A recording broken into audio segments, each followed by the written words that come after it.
El sol del amanecer se filtraba entre las ramas de las ceibas centenarias cuando los bulldozers llegaron a la entrada del terreno. Ingeniero Carlos Mendoza bajó de su camioneta blanca, ajustándose el casco amarillo mientras revisaba los planos del futuro complejo hotelero. A sus 42 años, había construido docenas de proyectos en la Riviera Maya, pero este sería el más ambicioso, un resort de lujo en pleno corazón de la selva yucateca. «Buenos días, ingeniero», saludó Tomás Pech, el capataz local, un hombre maya de 60 años cuyo rostro curtido por el sol mostraba una preocupación evidente. ¿Ya habló con los ancianos del pueblo? Carlos frunció el ceño mientras desplegaba los planos sobre el capó de su vehículo. ¿Los ancianos? Tomás, tenemos todos los permisos necesarios. El gobierno estatal, el municipal, impacto ambiental, todo en orden. No me refiero a esos permisos, ingeniero. Tomás bajó la voz, mirando hacia la espesura de la selva. Hablo de pedir permiso a los aluxes. Ellos son los verdaderos dueños de esta tierra. Un bufido de incredulidad escapó de los labios de Carlos. Tomás, respeto las tradiciones, pero tenemos un cronograma que cumplir. Los inversionistas llegan la próxima semana. Desde una camioneta pick-up descendió Elena Vázquez, una arqueóloga de 35 años enviada por el INAH para supervisar que no se dañaran posibles vestigios mayas. Su cabello negro recogido en una cola de caballo contrastaba con su piel morena clara, y sus ojos verdes denotaban una mezcla de determinación y curiosidad científica.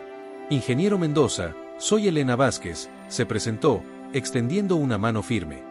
Vengo a realizar el monitoreo arqueológico. Perfecto, doctora. Esperamos que todo esté en orden para comenzar mañana mismo. Elena intercambió una mirada con Tomás, quien asintió casi imperceptiblemente. Ingeniero, ¿ha considerado realizar algún tipo de ceremonia antes de iniciar los trabajos? Preguntó Elena. Es una práctica común en la región.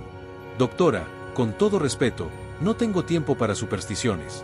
Esto es un proyecto de $50 millones.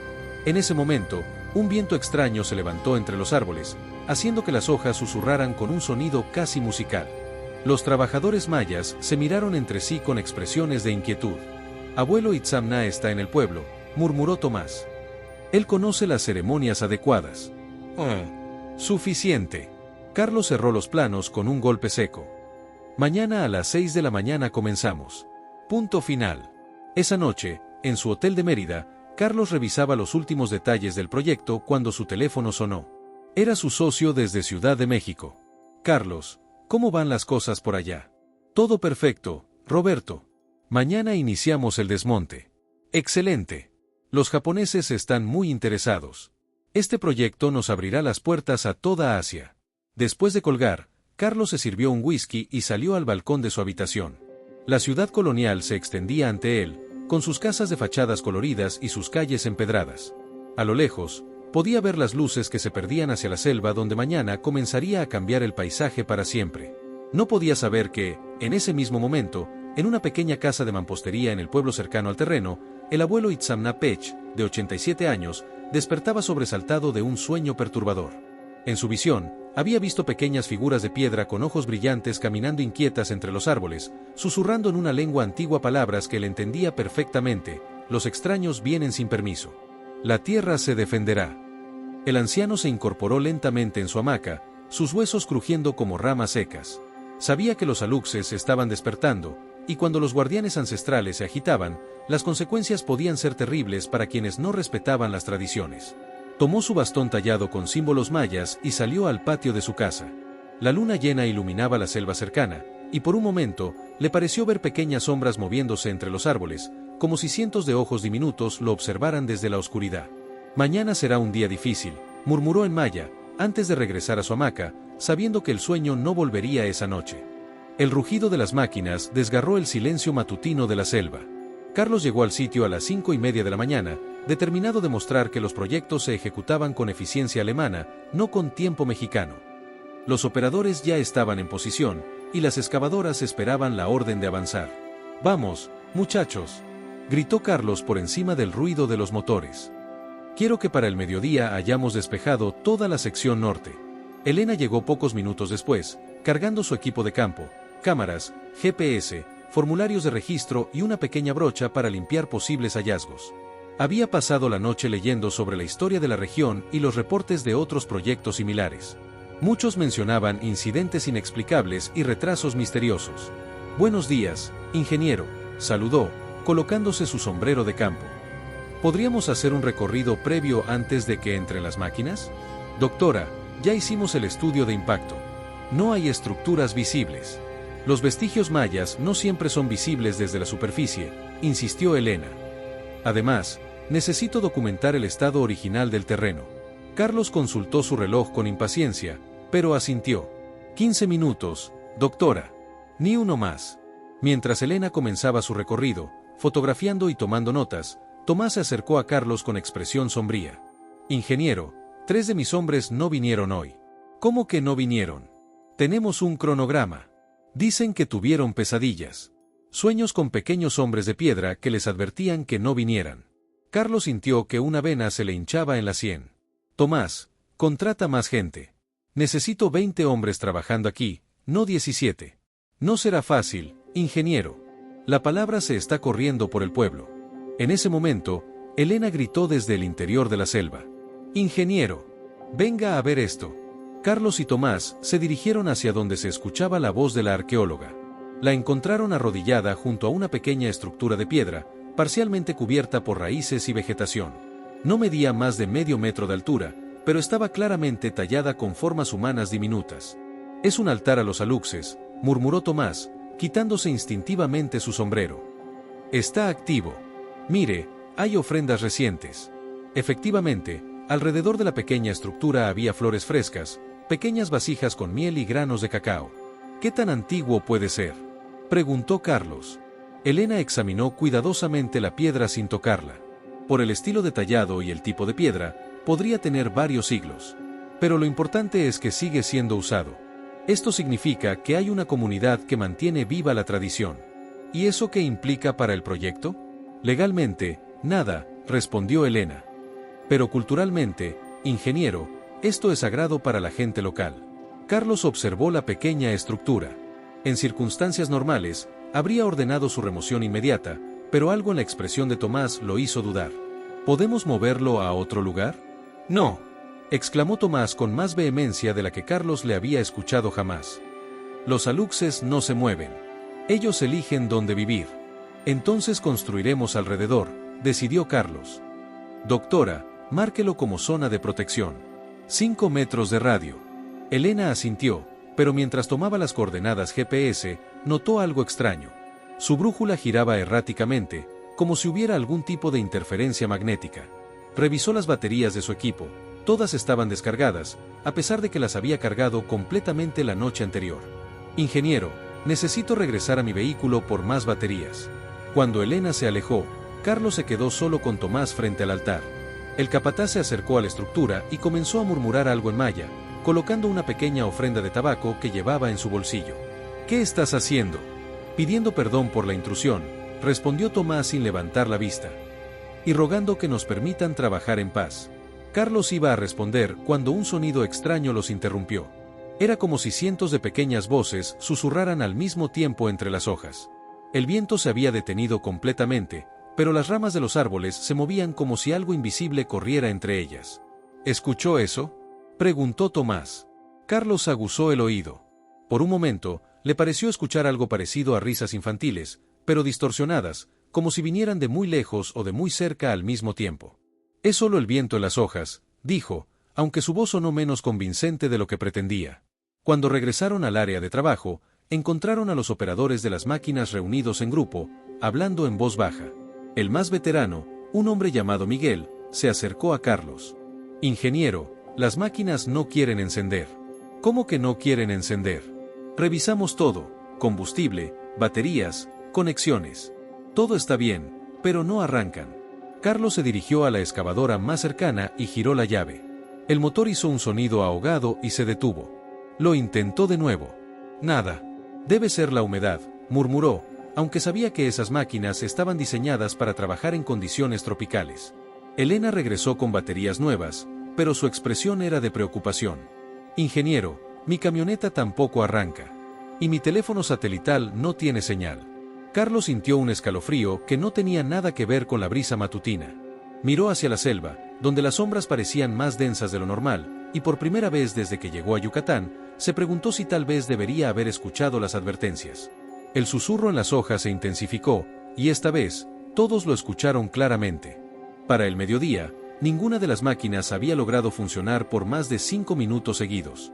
Los mecánicos trajeron repuestos desde Mérida, pero cada reparación duraba apenas el tiempo suficiente para que los operadores subieran a las cabinas antes de que los motores volvieran a fallar. Carlos caminaba de un lado a otro como un león enjaulado, su teléfono pegado al oído mientras intentaba explicar la situación a Roberto en Ciudad de México. No, Roberto, no es sabotaje. Los mecánicos revisaron todo. Es como si las máquinas se negaran a trabajar. Carlos, ¿me estás diciendo que tienes máquinas conscientes? Contrata a otros equipos, renta otras máquinas, haz lo que tengas que hacer, pero necesito avances para mañana. Después de colgar, Carlos notó que Elena estaba documentando meticulosamente cada falla mecánica. Doctora, ¿qué está haciendo? Mi trabajo, respondió sin levantar la vista de su libreta. Registro todo lo que ocurre en el sitio. Y esto no es normal. ¿Qué quiere decir? Elena se incorporó, limpiándose el sudor de la frente. Ingeniero, he trabajado en docenas de sitios arqueológicos. He visto fallas mecánicas, problemas climáticos, accidentes laborales. Pero nunca había visto un patrón como este. Es como si hubiera una resistencia sistemática al proyecto. Tomás se acercó a ellos, seguido por el abuelo Itzamna, quien había llegado al sitio caminando lentamente con su bastón tallado. El anciano vestía un guayabera blanca impecable y un sombrero de palma, pero sus ojos tenían la profundidad de alguien que había visto muchos cambios en su larga vida. Abuelo, saludó Elena en español, pero con un respeto que Carlos notó inmediatamente. Doctora, respondió el anciano con una sonrisa. Veo que está documentando lo que los aluxes quieren enseñarnos. Carlos se interpuso entre Elena y el anciano. Señor, con todo respeto, esto es una obra privada. No pueden estar aquí sin autorización. Itzamna lo miró con ojos que parecían ver más allá de la superficie. Joven, yo nací en esta tierra cuando su abuelo aún no había nacido. Los aluxes me conocen desde que era niño. Ellos me pidieron que viniera. Los aluxes no existen, replicó Carlos, aunque su voz sonó menos firme de lo que pretendía. El anciano sonrió con benevolencia. ¿No existen? Entonces, ¿por qué sus máquinas no funcionan? ¿Por qué sus trabajadores tienen pesadillas? ¿Por qué los pájaros han dejado de cantar en esta parte de la selva? Carlos miró alrededor y se dio cuenta de que el anciano tenía razón. El área estaba extrañamente silenciosa. Ni siquiera se escuchaban insectos. ¿Es coincidencia? ¿Coincidencia? Itzamna golpeó el suelo con su bastón 3 veces. Mire a su alrededor, ingeniero. Realmente mire. Carlos siguió la mirada del anciano y por primera vez notó detalles que había pasado por alto. Pequeñas pilas de piedras que no parecían naturales. Ramas acomodadas en patrones geométricos. Flores silvestres dispuestas en círculos perfectos alrededor de ciertos árboles. Los aluxes han estado trabajando toda la noche, explicó Itzamna. Están marcando su territorio, diciéndole que no es bienvenido. Elena se acercó a una de las pilas de piedras y comenzó a fotografiarla. Ingeniero, esto es fascinante. Estas formaciones no son aleatorias. Siguen un patrón específico. ¿Qué tipo de patrón? Parecen mapas o advertencias. Mire, esta línea de piedra señala directamente hacia el altar que encontramos esta mañana. Tomás asintió. Los aluxes están tratando de comunicarse. Pero el ingeniero no quiere escuchar. Carlos sintió que la situación se le escapaba de las manos. Decidió tomar el control de la única manera que conocía, con autoridad. Muy bien. Suficiente. Voy a traer máquinas nuevas desde Cancún. Y voy a contratar seguridad para que nadie más entre al sitio sin autorización. Ingeniero, intervino Elena, tal vez deberíamos considerar. No. He invertido demasiado en este proyecto para detenerme por supersticiones. Itzamna lo miró con tristeza. Joven, los aluxes no son superstición. Son guardianes. Protegen la tierra, los cenotes, los animales, las plantas. Cuando alguien viene con respeto, ellos ayudan. Cuando alguien viene con arrogancia, el anciano hizo una pausa significativa, ellos defienden. ¿Me está amenazando? No, hijo. Le estoy advirtiendo. Los aluxes no amenazan. Actúan. En ese momento, un grito desde el área de trabajo interrumpió la conversación. Uno de los trabajadores había logrado hacer funcionar una excavadora, pero cuando intentó mover tierra cerca del altar, la máquina se había volcado inexplicablemente en terreno plano. Carlos corrió hacia el lugar, seguido por los demás. El operador había salido ileso, pero estaba pálido y temblando.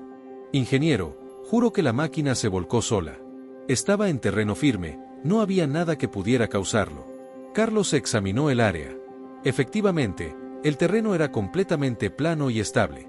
No había rocas, hoyos o desniveles que pudieran explicar el accidente. Fue un fallo mecánico, murmuró, pero incluso él comenzaba a dudar de sus propias palabras. Itzamna se acercó a la excavadora volcada y colocó su mano sobre el metal. Los aluxes están perdiendo la paciencia, ingeniero. Esta fue una advertencia suave. La próxima vez, tal vez no sea tan benevolente. Elena observaba todo con fascinación científica, pero también con creciente preocupación. Como arqueóloga, había estudiado las tradiciones mayas, pero nunca había presenciado algo así.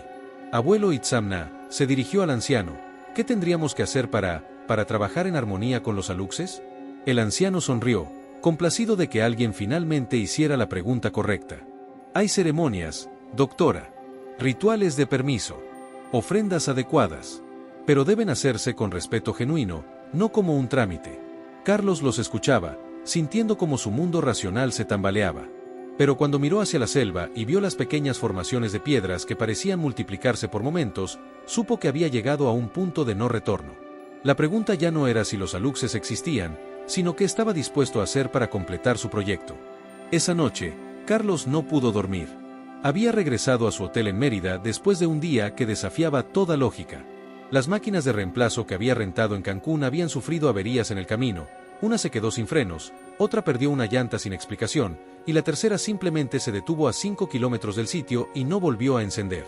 A las 3 de la mañana, se rindió y salió al balcón con una cerveza. La ciudad colonial dormía bajo un manto de estrellas que raramente se veían en Ciudad de México.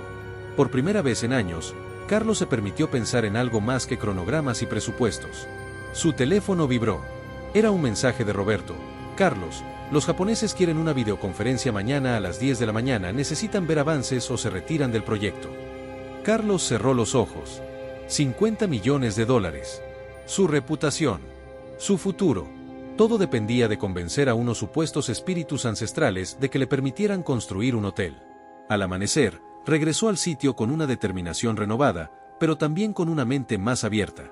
Encontró a Elena ya trabajando, documentando las nuevas formaciones de piedras que habían aparecido durante la noche. Buenos días, doctora. ¿Durmió bien? Elena levantó la vista de su cámara.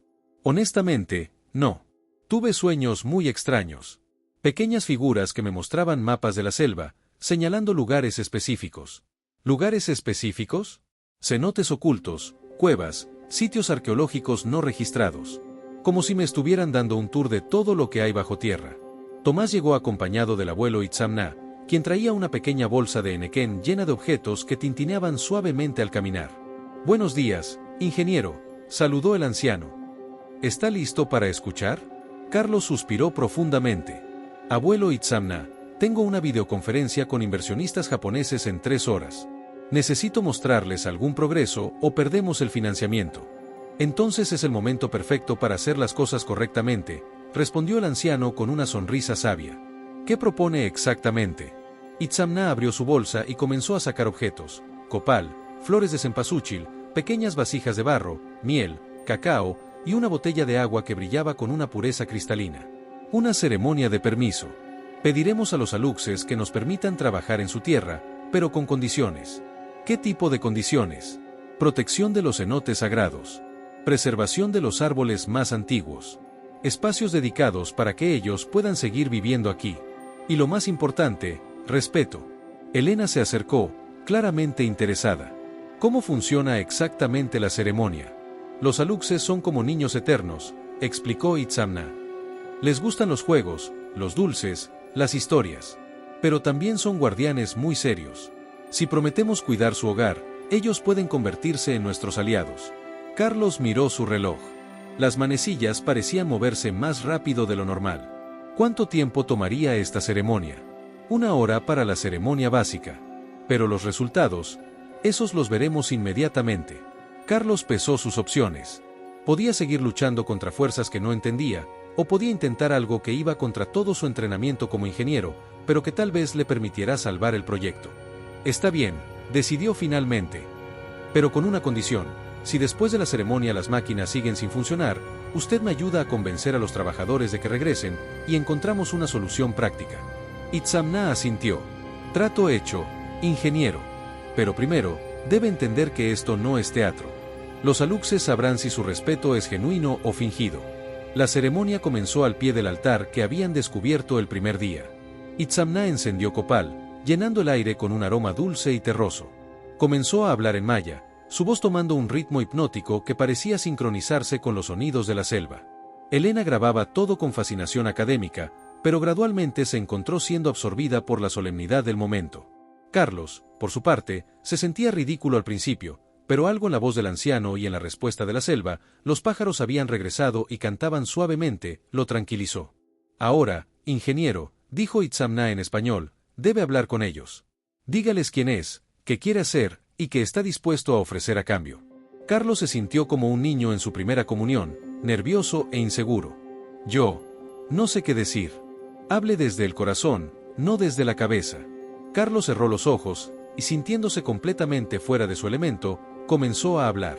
Soy Carlos Mendoza. Vengo de la ciudad, donde hemos olvidado cómo hablar con la tierra. Quiero construir un lugar donde la gente pueda venir a descansar, pero no quiero destruir su hogar. Si me permiten trabajar aquí, prometo proteger los cenotes, preservar los árboles sagrados, y aprender a escuchar. El silencio que siguió fue profundo, pero no vacío. Era como si la selva entera estuviera considerando su propuesta. Entonces, un viento suave se levantó, moviendo las hojas en un patrón que sonaba casi musical. Las flores que Itzamna había colocado como ofrenda se mecieron como si pequeñas manos invisibles las tocaran. Están respondiendo, murmuró el anciano. Pero la verdadera prueba será cuando intente usar las máquinas. Carlos miró su reloj. Faltaban 40 minutos para la videoconferencia que podía salvar o destruir su carrera. Era hora de descubrir si los guardianes ancestrales de Yucatán estaban dispuestos a hacer negocios con el mundo moderno. Carlos caminó hacia la excavadora más cercana con el corazón latiendo como un tambor. Elena y Tomás lo siguieron a una distancia prudente, mientras Itzamna permanecía junto al altar, murmurando oraciones en maya. Si esto no funciona, murmuró Carlos para sí mismo, voy a necesitar un psiquiatra. Subió a la cabina de la excavadora, insertó la llave y la giró. El motor rugió a la vida inmediatamente, con un sonido potente y estable que no había escuchado en 2 días. Carlos no pudo evitar una sonrisa de alivio. ¡Funciona!, gritó Elena desde abajo. Pero la verdadera prueba vino cuando Carlos intentó mover la máquina. La excavadora respondió suavemente, obedeciendo cada comando.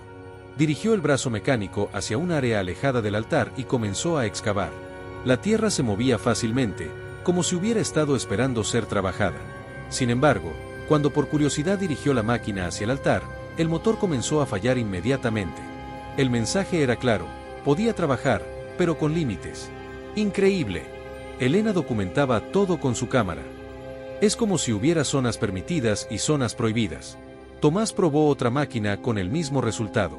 Los motores funcionaban perfectamente, pero solo en ciertas áreas. Era como si hubiera un mapa invisible que definía dónde podían y no podían trabajar. Carlos bajó de la excavadora, sintiendo una mezcla de alivio y asombro que no sabía cómo procesar. Abuelo Itzamna, ¿cómo sabemos exactamente dónde podemos trabajar? El anciano sonrió y señaló hacia la selva. Mire con atención, ingeniero. Carlos siguió la dirección de su dedo y gradualmente comenzó a distinguir un patrón en las formaciones de piedras que habían aparecido durante los últimos días. No eran aleatorias, formaban líneas claras que delimitaban áreas específicas. Es un mapa, murmuró Elena, tomando fotografías desde diferentes ángulos. Los aluxes nos han dado un mapa de lo que podemos y no podemos tocar. ¿Y esto es definitivo?, preguntó Carlos.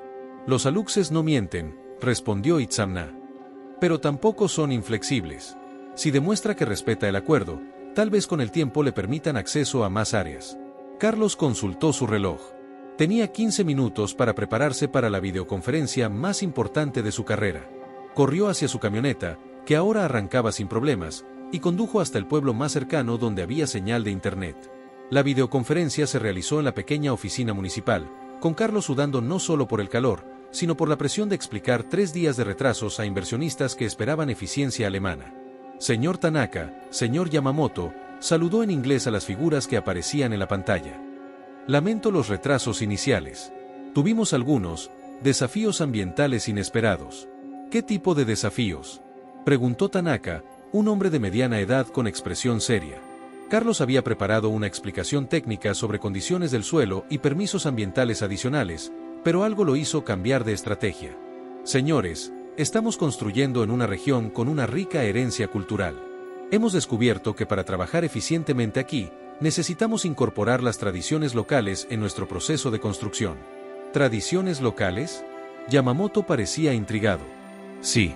Estamos desarrollando lo que podríamos llamar construcción culturalmente integrada. Trabajamos con los líderes comunitarios para asegurar que el proyecto respete los sitios sagrados locales. Esto no solo evita conflictos, sino que añade un valor cultural auténtico al resort. Carlos se sorprendió de su propia elocuencia. Era como si las palabras vinieran de algún lugar más profundo que su mente de ingeniero. Interesante, murmuró Tanaka. En Japón, tenemos conceptos similares. El respeto por los kami, los espíritus del lugar. Exactamente. Estamos creando un modelo de desarrollo que podría replicarse en otros sitios culturalmente sensibles. La conversación continuó por 30 minutos más, con Carlos explicando cómo el retraso inicial había resultado en un enfoque más sofisticado y culturalmente auténtico. Para su sorpresa, los japoneses no solo mantuvieron su interés, sino que parecían más entusiasmados que antes. Cuando terminó la llamada, Carlos se quedó sentado en la pequeña oficina, procesando lo que acababa de ocurrir. Había salvado el proyecto, pero también había prometido algo que no estaba seguro de poder cumplir, un desarrollo verdaderamente respetuoso con las tradiciones locales. Regresó al sitio para encontrar a Elena y Itzamna en una conversación animada junto al altar. Tomás supervisaba a los trabajadores, que habían regresado y ahora operaban las máquinas con una eficiencia sorprendente, pero solo dentro de las áreas permitidas. ¿Cómo fue la reunión?, preguntó Elena. Mejor de lo esperado. Pero ahora tengo que cumplir lo que prometí. ¿Qué prometió?, inquirió Itzamna. Carlos les explicó su nueva visión del proyecto, un resort que no solo respetara la cultura maya, sino que la celebrara. Espacios dedicados para ceremonias tradicionales, guías locales que compartieran las leyendas de los aluxes, arquitectura que incorporara elementos mayas tradicionales. Es ambicioso, comentó Elena. Pero podría funcionar. Imagínese, el primer resort del mundo oficialmente bendecido por los aluxes. Itzamna rió, un sonido cálido que se mezcló con el canto de los pájaros. Los aluxes estarían orgullosos de ser famosos, siempre y cuando se les trate con respeto. Esa noche, mientras Carlos revisaba los planos modificados del proyecto, se dio cuenta de que algo fundamental había cambiado en él. Ya no veía la selva como un obstáculo a vencer, sino como un socio en el desarrollo. Era un cambio que lo asustaba y lo emocionaba al mismo tiempo. Pero no sabía que su verdadera prueba apenas comenzaba. Los aluxes habían aceptado trabajar con él, pero otros intereses, menos espirituales y más terrenales, estaban a punto de amenazar el delicado equilibrio que había logrado establecer. Una semana después, el proyecto avanzaba con una fluidez que Carlos nunca había experimentado. Las máquinas funcionaban perfectamente dentro de las áreas designadas, los trabajadores llegaban puntuales y motivados, y hasta el clima parecía cooperar. Elena había documentado varios hallazgos arqueológicos menores que, en lugar de retrasar el proyecto, añadían valor cultural al desarrollo. Carlos estaba revisando los planos modificados cuando su teléfono sonó. Era Roberto, pero su voz sonaba diferente, tensa, preocupada. Carlos, tenemos un problema. ¿Qué tipo de problema? Acabo de recibir una llamada de Construcciones Vega. Están ofreciendo completar tu proyecto por la mitad del costo y en la mitad del tiempo. Carlos sintió que se le helaba la sangre. Construcciones Vega era conocida en toda la península por sus métodos agresivos y su total desprecio por las regulaciones ambientales y culturales. Roberto, ya tenemos un acuerdo con los japoneses. El proyecto va bien. Carlos, los números no mienten. Vega puede hacer lo mismo que tú por 25 millones en lugar de 50. Los inversionistas están considerando seriamente la propuesta. ¿Y toda la parte cultural? ¿El respeto por las tradiciones locales? Carlos, sé realista. A los inversionistas les importa el retorno de inversión, no las supersticiones locales. Después de colgar, Carlos se quedó mirando la selva que había aprendido a respetar. Sabía exactamente lo que significaba la llegada de Construcciones Vega, bulldozers trabajando las 24 horas, deforestación masiva y cero consideración por los sitios sagrados. Elena se acercó, notando su expresión sombría. ¿Malas noticias? Carlos le explicó la situación. Elena escuchó con creciente preocupación. Ingeniero, Si Vega toma el proyecto, destruirán todo. No solo los sitios arqueológicos, sino todo el ecosistema. Lo sé. Pero no sé cómo competir con sus precios. Tomás, que había escuchado parte de la conversación, se unió a ellos. ¿Construcciones Vega? Ingeniero, esa gente es peligrosa.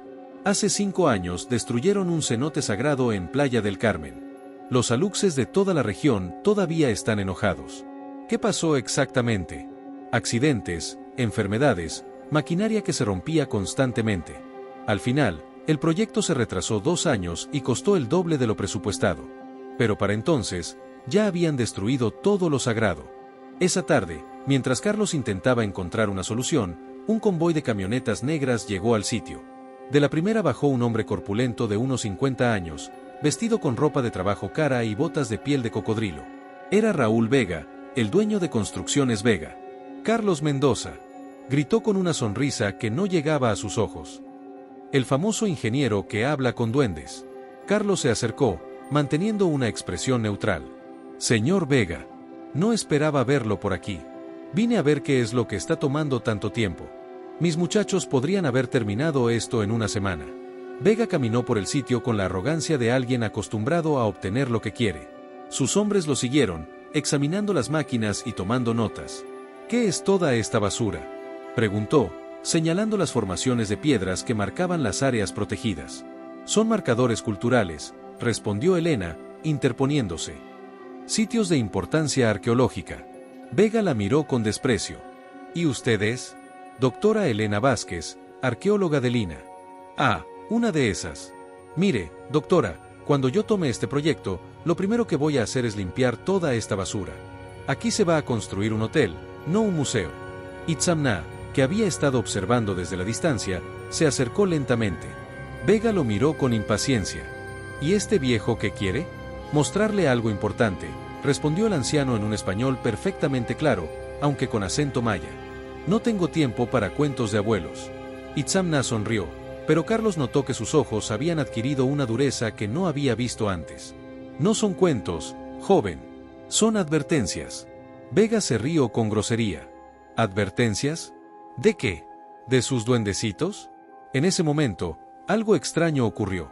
Una de las camionetas de Vega, que había estado funcionando perfectamente, comenzó a hacer ruidos extraños.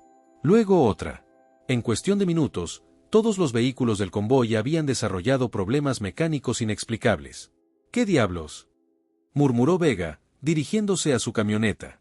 El motor humeaba, a pesar de que había estado funcionando normalmente minutos antes. Sus hombres revisaron los otros vehículos con el mismo resultado, fallas simultáneas e inexplicables. Debe ser la humedad, dijo uno de los mecánicos de Vega, pero su voz sonaba insegura. Itzamna se acercó a Vega, quien ahora parecía menos seguro de sí mismo. Los aluxes no toleran la falta de respeto, señor Vega. Esta es su primera advertencia. No me amenace, viejo. No es una amenaza. Es información. Los aluxes protegen esta tierra desde antes de que llegaran los españoles. Han visto venir y marcharse a muchos hombres como usted. Vega intentó mantener su compostura, pero Carlos notó que sus manos temblaban ligeramente. Esto es ridículo. Voy a regresar con más equipos y voy a arrasar con todo esto. Puede intentarlo, respondió Itzamna con calma. Pero recuerde, los aluxes tienen mucha paciencia, pero cuando se agota, las consecuencias pueden ser permanentes. Esa noche, después de que Vega y sus hombres se marcharan en vehículos rentados, los suyos nunca volvieron a funcionar. Carlos se reunió con Elena e Itzamna junto al altar. ¿Qué va a pasar ahora?, preguntó Carlos. Vega va a intentar tomar el proyecto por la fuerza, respondió Itzamna. Pero los aluxes están preparándose. La verdadera batalla apenas está comenzando. Elena miró hacia la selva, donde pequeñas luces parecían moverse entre los árboles. ¿Esas son? Los aluxes, confirmó Itzamna. Se están reuniendo.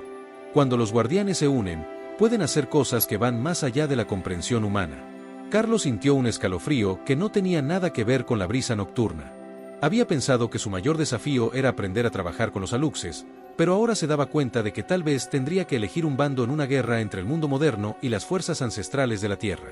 Y el destino de su proyecto, y posiblemente mucho más, dependía de esa elección.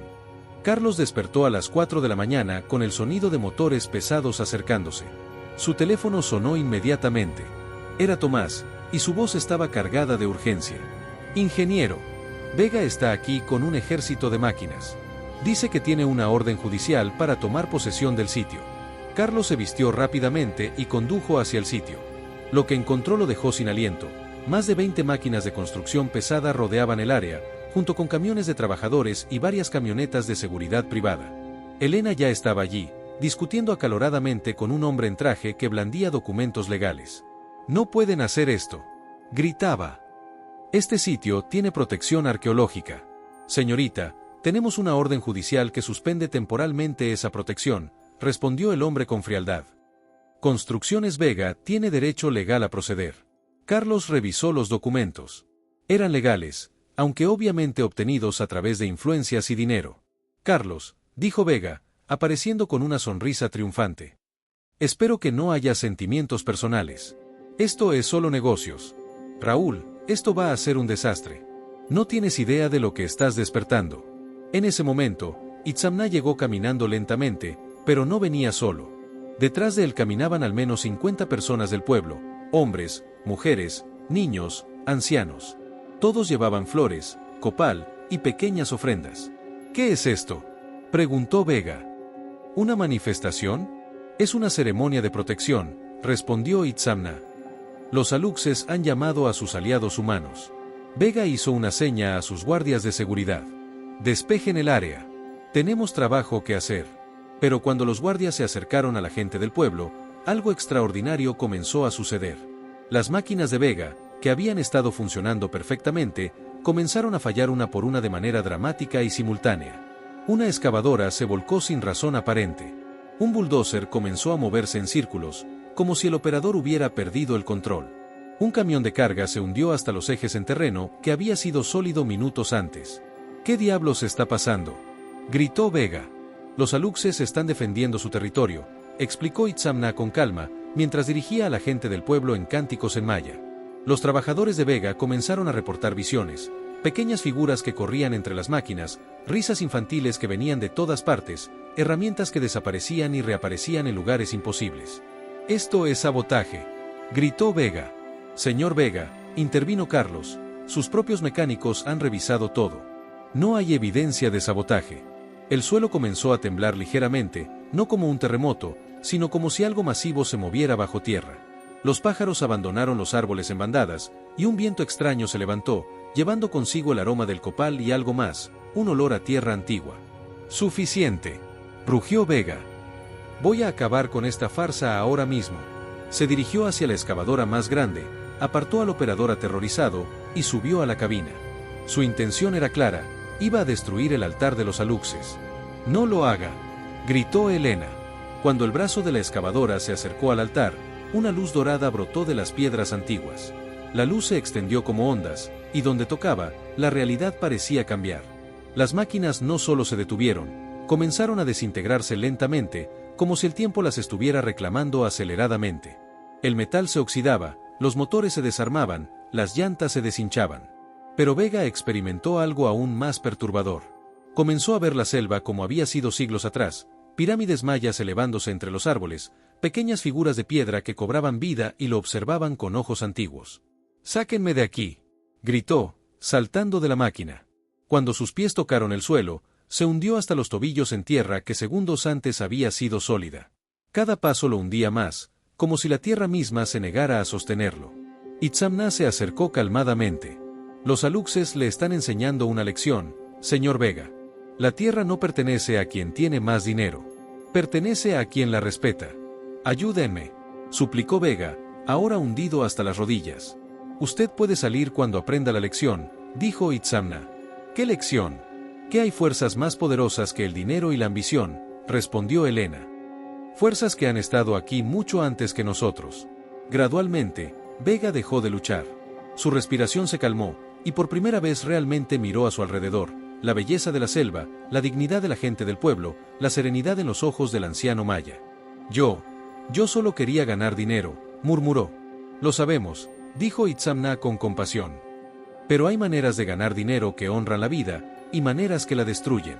Lentamente, la tierra comenzó a liberar a Vega. Cuando finalmente pudo caminar, se dirigió hacia sus trabajadores. «Nos vamos», anunció con voz quebrada. «Este proyecto no es para nosotros». Mientras Vega se alejaba, Carlos contempló los restos de las máquinas que se desintegraban bajo el sol tropical. «¿Qué pasa ahora?», preguntó. Itzamna sonrió, y por primera vez en días, su expresión era completamente pacífica. «Ahora, ingeniero, construimos el futuro de la manera correcta. La guerra había terminado, pero la verdadera construcción apenas estaba por comenzar». 6 meses después, Carlos se encontraba contemplando algo completamente diferente a lo que había planeado originalmente. El Resort Aluxes no era solo un complejo hotelero, era una síntesis armoniosa entre la modernidad y la tradición ancestral. Las estructuras principales seguían líneas arquitectónicas mayas, con techos de palma y muros de piedra local. Los edificios parecían crecer naturalmente entre los árboles centenarios, y senderos de piedra serpenteaban entre jardines donde las plantas medicinales mayas crecían junto a flores ornamentales. Elena, ahora directora cultural del resort, guiaba a un grupo de huéspedes japoneses hacia el altar original de los Aluxes. «Este altar tiene más de 500 años», explicaba. «Los Aluxes que viven aquí son los guardianes de la selva, y según la tradición maya, protegen a todos los que respetan su hogar». El señor Tanaka, uno de los inversionistas originales, escuchaba con fascinación. «¿Y realmente cree que estos espíritus existen?». Elena sonrió, recordando su propio escepticismo inicial. «Señor Tanaka, he aprendido que hay muchas formas de existir. Los Aluxes existen en las tradiciones, en el respeto por la naturaleza, en la armonía entre el desarrollo y la conservación». Cerca del altar, Itzamna dirigía una ceremonia de bienvenida para los nuevos huéspedes. A sus 87 años, se había convertido en el guardián cultural del resort. «Los Aluxes les dan la bienvenida a su hogar», decía en español, mientras Tomás traducía. «Mientras estén aquí, ustedes también son guardianes de esta tierra». Carlos observaba desde su oficina. El proyecto había resultado más exitoso de lo que jamás había imaginado, convirtiéndose en un modelo de desarrollo sostenible estudiado por universidades de todo el mundo. Su teléfono sonó. Era Roberto desde Ciudad de México. «Carlos, tengo 3 propuestas más. Todos quieren replicar el modelo Aluxes». «Roberto, no se puede replicar. Cada lugar tiene sus propios guardianes, sus propias tradiciones. Pero el concepto es el respeto, Roberto. Y eso no se puede empaquetar como una franquicia». Carlos bajó al jardín principal, donde niños del pueblo jugaban con huéspedes internacionales, enseñándoles juegos tradicionales mayas. Artesanos locales vendían sus creaciones en pequeños puestos integrados al paisaje. En el cenote descubierto durante la construcción, guías mayas contaban antiguas leyendas mientras los visitantes nadaban en aguas cristalinas. «Ingeniero», lo saludó Tomás. «Los Aluxes están contentos hoy». «¿Cómo lo sabe?». «Mire a su alrededor. Los pájaros cantan, las flores están más brillantes, y no hemos tenido ni una sola falla mecánica en semanas». Era cierto. Desde la apertura, todo funcionaba con una fluidez casi mágica. Elena se acercó, terminando su tour. «¿Cómo fue la presentación?». «Perfecta.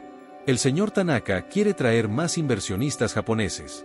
Dice que nunca había visto un desarrollo que generara tanto respeto por la cultura local». Esa noche, Carlos caminó solo por los senderos del resort. La luna llena iluminaba la selva, y el sonido de los grillos se mezclaba con música maya que venía del restaurante principal. Se detuvo frente al altar original, donde siempre había flores frescas y pequeñas ofrendas dejadas tanto por el personal como por los huéspedes. Por un momento, le pareció ver pequeñas figuras moviéndose entre las sombras, pero ya no lo asustaban. «Gracias», murmuró en voz baja. Una brisa suave se levantó, moviendo las hojas en un patrón que sonaba casi como una respuesta. Al llegar a su casa, una estructura modesta en el límite de la propiedad, Carlos contempló todo el complejo desde su terraza, las luces suaves que iluminaban los senderos, las cabañas dispersas entre los árboles, y el cenote que brillaba como un espejo bajo la luna. Su teléfono vibró con un mensaje de su exesposa: «Vi el artículo sobre tu resort en el periódico. Estoy orgullosa de ti, Carlos. Finalmente encontraste algo que vale la pena construir». Se sirvió un tequila y se sentó en su hamaca, contemplando las estrellas. En la distancia, escuchó tambores mayas que venían del pueblo, donde se celebraba alguna festividad tradicional. Por primera vez en su vida adulta, Carlos se sentía completamente en paz. Había aprendido que el verdadero éxito no se medía en metros cuadrados construidos, sino en la armonía que podía crear entre el progreso y la tradición. Los Aluxes habían sido sus maestros más duros, pero también los más sabios. Le habían enseñado que construir no era solo levantar estructuras, sino crear espacios donde la vida pudiera florecer en todas sus formas. Mientras se mecía en su hamaca, Carlos escuchó pequeñas risas que venían de todas partes y de ninguna, como si los guardianes ancestrales de Yucatán estuvieran celebrando junto con él. El ingeniero que había llegado con planos y cronogramas había desaparecido. En su lugar había nacido un hombre que entendía que los mejores proyectos se construían con la naturaleza, no contra ella. Y en algún lugar entre las sombras de la selva, pequeñas figuras de piedra con ojos brillantes observaban su creación con aprobación, sabiendo que habían encontrado un aliado humano que finalmente había aprendido a escuchar.